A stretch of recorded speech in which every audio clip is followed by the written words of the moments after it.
everybody, and welcome to our coffee talk from Planet Fair. My name is Henrike, and today I'm talking again with my dear friend Margrét Bjarnadóttir. Cheers. Oh, I forgot to get a coffee today. Oh my gosh. So you will drink a sip for me, and I will enjoy watching you with your green cup. So today, Margrét, so many things have happened. I have no clue. I have this, how do I say? I have this case where I've been discussing points about bands and groups and like how do you get prepared for EU directive, considering exactly this point, because it's really a bit of a hassle. And I would like to discuss that with you. Is that fine?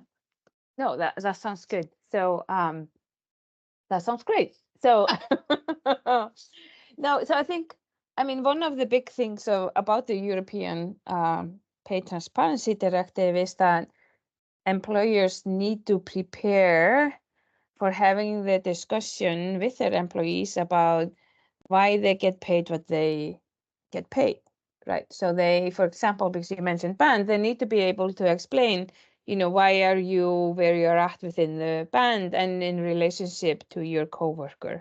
So I think it's so important then to have a clear pay philosophy, and maybe that's part of the hassle. So maybe you can tell me a little bit more about this hypothetical client and case study you're working with.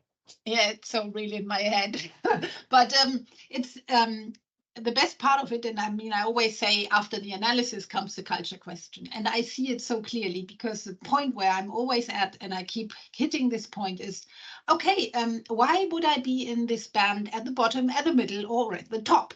And then I get very evasive answers, let's put it that way. Or better even, I sometimes get actually quite a good answer, but it sort of depends on historic ways of how pay was done before, but not how they are doing it now or how they even want to do it. So I'm stuck in a spot where I need to maybe implant a new chip in their head. I don't know. It's like changing the complete mindset of how they have been doing things, and they feel that's fair and correct to do it in a way performance-based by assessing it through the leader of the group. But then again, this is not what they want to do anymore. So they are using historic ways in a new system, and they're not really there. And this timeline in between is a bit of the question, how can you, while we are opening the brackets, while the idea, of course, is close the pay gaps. So it's closing the pay gaps, looking at that, and even looking a bit at the market, but saying, okay, the market is outside. First of all, you want to close your gaps inside. And then again, if I say, hey, why should it be at that point? You just said you need to explain to an employee, but you can't if I don't even get a thorough answer. What question would you ask them to maybe get them to direct them better? Let's put it that way. I would almost say, take this and disentangle the closing the gap from, figuring out what is our pay philosophy and, determining where do we want to go. So I think, yes, we need to close the gaps, absolutely. But if we are, doing that, but we don't know where we are going, that's not going to necessarily lead to a good outcome. So thinking about, okay, what do I want to say to my employees 2 years from now? That's our goalpost, right?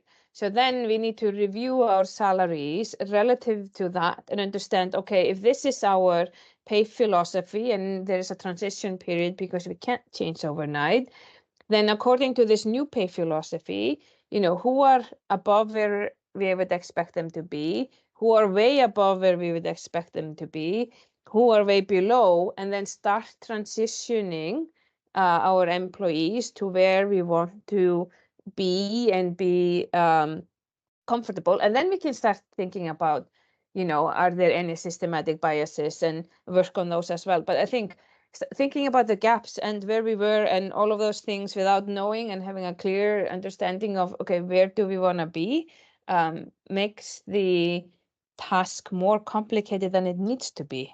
So I would say, let's define the goalpost, your pay philosophy, 0 pay gaps, and then figure out how we transition. Yeah. I think that's really the part.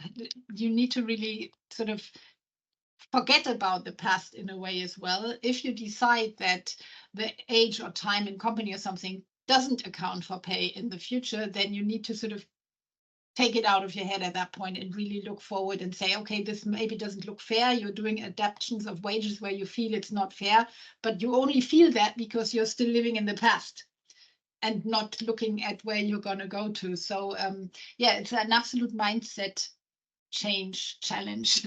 Let's put it that way. But then again, if we take the EU directive into account, which is coming anyhow, and we have this vision of what's coming concerning the groups and concerning an employee needs to understand it.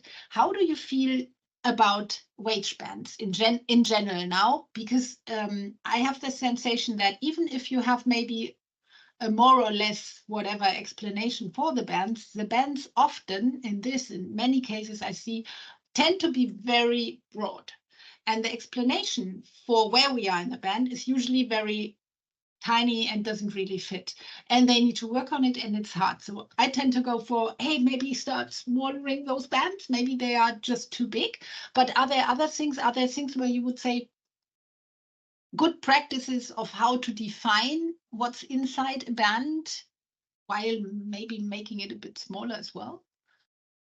You mean which factors determine where you are within the band? No, I think that's a good practice for that. Yeah, I mean, that's at the core of the question that every organization needs to ask themselves is, what do we want to award in our compensation, right?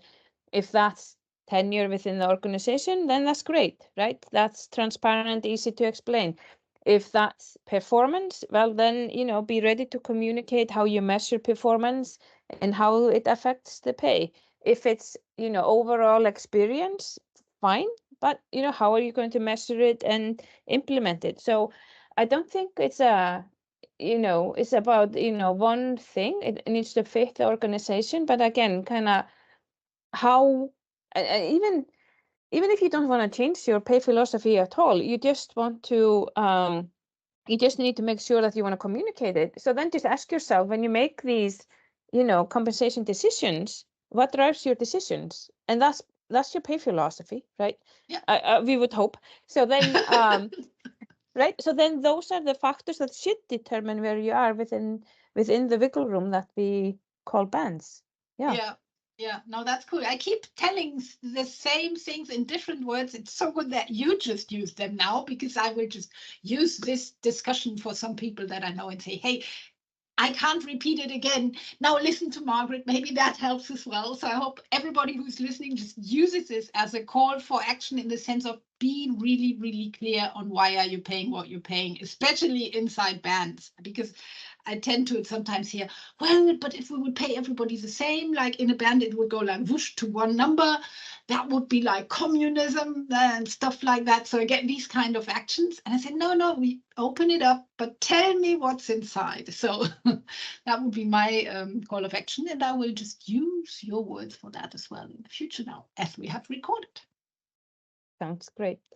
Until next time then. Yes. Have a great day, everybody. Goodbye. Bye-bye.